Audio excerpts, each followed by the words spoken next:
এই মুহূর্তে রয়েছে রাজ্যের সমস্ত কৃষকদের জন্য বিরাট বড় সুখবর। আপনি যদি একজন কৃষক হয়ে থাকেন তাহলে এই মুহূর্তে রয়েছে আপনার জন্য খুবই গুরুত্বপূর্ণ আপডেট। রাজ্যের কৃষকদের জন্য দারুণ সুখবর। কৃষক বন্ধু প্রকল্প বন্ধ হচ্ছে না। কৃষক বন্ধু প্রকল্পের সমস্ত উপভোক্তাকে ভেরিফিকেশন ফর্ম জমা করতে হবে। ভেরিফিকেশন ফর্ম জমা করার আগে কি কি ডকুমেন্টস নিয়ে যেতে হবে, কাদেরকে এই ভেরিফিকেশন ফর্ম জমা করতে হবে, কবে থেকে টাকা দেওয়া শুরু হবে, সমস্ত কিছু জানাবো আজকের এই ভিডিওটিতে এবং আপনাদেরকে প্রমাণ সমেত দেখাবো। তাই ভিডিওটি প্রথম থেকে শেষ পর্যন্ত দেখবেন এবং আপনি কোন জেলা থেকে দেখছেন অবশ্যই কমেন্টে লিখে জানাবেন। কৃষক বন্ধু প্রকল্প বন্ধ হচ্ছে না, উপভোক্তাদের নতুন করে ফর্ম জমা করতে হবে। অবশেষে কৃষকদের জন্য এলো বড় সুখবর। কৃষক বন্ধু প্রকল্পের উপভোক্তাদের জন্য প্রকাশ হলো গুরুত্বপূর্ণ আপডেট। অনেক দিন ধরেই কৃষকদের মধ্যে প্রশ্ন ছিল কৃষক বন্ধু প্রকল্প কি বন্ধ হয়ে যাবে। এবার সেই জল্পনার অবসান ঘটিয়ে নবান্ন থেকে একটি নোটিশ প্রকাশ করা হয়েছে।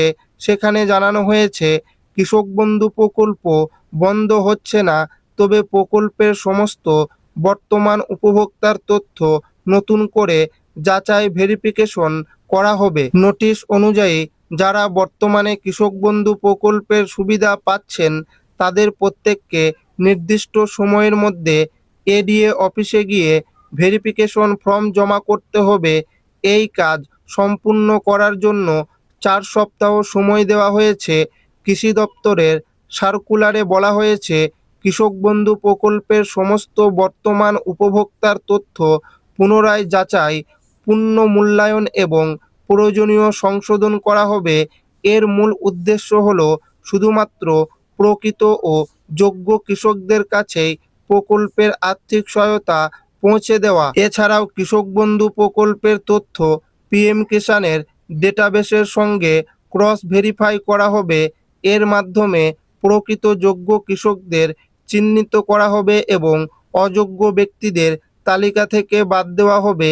ভেরিফিকেশন সম্পূর্ণ হওয়ার পর যাদের সমস্ত তথ্য সঠিক থাকবে শুধুমাত্র তারাই এই প্রকল্পের টাকা পাবেন। ভেরিফিকেশনের সময় যে তথ্য ও নথিগুলি যাচাই করা হতে পারে: 1 নাম্বার, উপভোক্তা ও তার স্বামী স্ত্রীর আধার কার্ডের সঙ্গে মোবাইল নাম্বার লিঙ্ক করা থাকতে হবে। 2 number, voter ID card. 3 number, bank অ্যাকাউন্টের কপি, ব্যাংক অ্যাকাউন্টের সঙ্গে ডিবিটি লিঙ্ক করা থাকতে হবে। 4 নাম্বার, জমির আরওআর বা জমির রেকর্ড। তবে যাদের নাম এসআইআরে ভোটার তালিকা থেকে বাদ গেছে তাদের টাকা দেওয়া হবে না। তবে যারা ট্রাইব্যুনালে বা সিএর জন্য আবেদন করেছেন তাদের টাকা দেওয়া হবে। সার্কুলারে আরও উল্লেখ করা হয়েছে জমা দেওয়া নথির ভিত্তিতে সমস্ত তথ্য যাচাই করে কৃষক বন্ধু পোর্টালে আপডেট করা হবে। যাচাইয়ের সময় বিশেষভাবে দেখা হবে উপভোক্তা সরকারি স্থায়ী কর্মচারী বা সরকারি পেনশনভোগী কিনা, উপভোক্তা আয়করদাতা কিনা, উপভোক্তার সমস্ত তথ্য সঠিক রয়েছে কিনা, মৃত বা অযোগ্য উপভোক্তার নাম তালিকায় রয়েছে কিনা, পিএম কিষাণের তথ্যর সঙ্গে মিল রয়েছে কিনা। যাদের তথ্য কোনো অসঙ্গতি ধরা পড়বে তাদের বিরুদ্ধে নিয়ম অনুযায়ী ব্যবস্থা নেওয়া হবে। রাজ্যে সরকার পরিবর্তনের পর নতুন মুখ্যমন্ত্রী শুভেন্দু অধিকারী এক সভায় জানিয়েছিলেন আগের সরকারের কোনো সামাজিক প্রকল্প বন্ধ করা হবে না।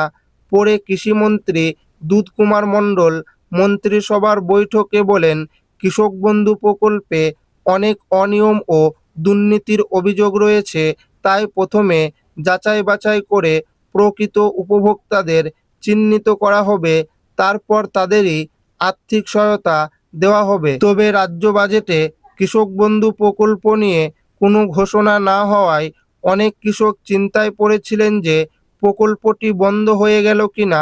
কিন্তু এখন প্রকাশিত সার্কুলারের পর সেই উদ্যোগ অনেকটাই দূর হয়েছে।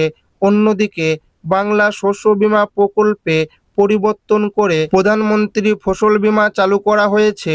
এই প্রকল্পে সুবিধা পেতে হলে নির্দিষ্ট পরিমাণ প্রিমিয়াম জমা করতে হবে এবং এতে মোট 16টি ফসল অন্তর্ভুক্ত করা হয়েছে। আগে বাংলা শস্য বীমা প্রকল্পে কৃষকদের কোনো প্রিমিয়াম দিতে হতো না, সম্পূর্ণ খরচ বহন করত রাজ্য সরকার। এছাড়াও কেন্দ্রীয় সরকারের পিএম কিষাণ প্রকল্পে বছরে 6,000 টাকার সঙ্গে রাজ্য সরকার অতিরিক্ত 3,000 টাকা যোগ করে মোট 9,000 টাকা দেওয়ার সিদ্ধান্ত নিয়েছে। ফলে এবার থেকে পিএম কিষাণের উপভোক্তারা প্রতি কিস্তিতে 3,000 টাকা করে পাবেন।